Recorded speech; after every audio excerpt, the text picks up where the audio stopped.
Hey YouTube, this is the Robinhood investor. Hope you had a great week of trading. As always, I really appreciate the support. So if you like this video, give it a thumbs up. And if you want to learn more about investing, subscribe to this channel. China just reported economic numbers and says its economy grew 6.6% in 2018. That's a 28-year low since 1990. China announced its official read on fourth quarter and full year 2018 GDP growth. The growth is expected to come in at a 28-year low of 6.6%, according to analysts. Again, this is the lowest since 1990 during the ongoing trade dispute with the US, which is its largest trading partner. The GDP numbers are important because they're an indicator of the health of the world's second largest economy. Even before increased trade tensions with the US, China was already trying to manage a slowdown in its economy. China is trying to balance a crackdown of high debt levels while maintaining economic growth. While reducing reliance on debt would benefit the economy in the long run, it means slower growth for the country. So while official data shows China's economy held up last year, it's apparently slowing down. The production metrics and export orders are falling as the trade war with the US continues. China has ordered a 6-year boost in imports during ongoing talks with the US and proposed to buy more US goods through 2024. So if you wanted to get exposure to China, you can look at these two ETFs, FXI, which is iShares, China's large cap ETF, or you can look at MCHI.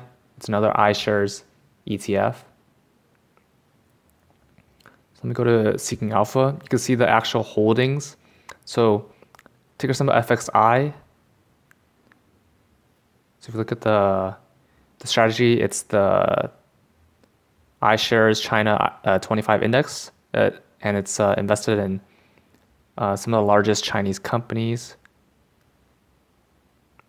It has 5.8 billion assets under management. Expense ratio is 0.74%. Dividend yield is 2.54%. And in terms of the holdings, you can see the sector breakdown of 46% financials, communications 10.73%, technology is 10%, energy 9.72%, real estate 9.31%, and then the rest are very minor holdings. So top 10 holdings include Tencent, China Construction, China Mobile, Ping An Insurance, Bank of China, Petroleum, Life Insurance, Merchants, and that makes up over 50%, so 56.54%. The other ETF I was talking about was MCHI. It's another iShares Chinese ETF. And their asset under management is 3.9 billion. Expense ratio is 0.59%, and dividend yield is 1.47%. In terms of holdings, technology makes up 24.05%. Financials make up 23.48%. Consumer, let me see, is 18.87%. Real estate 6.16%.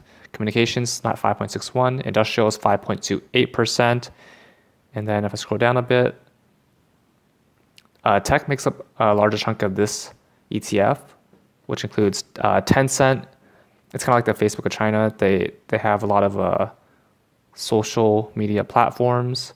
Alibaba 12.13%. China Construction, China Mobile, Industrial, Insurance. Let's see, Baidu, that's like the Google of China.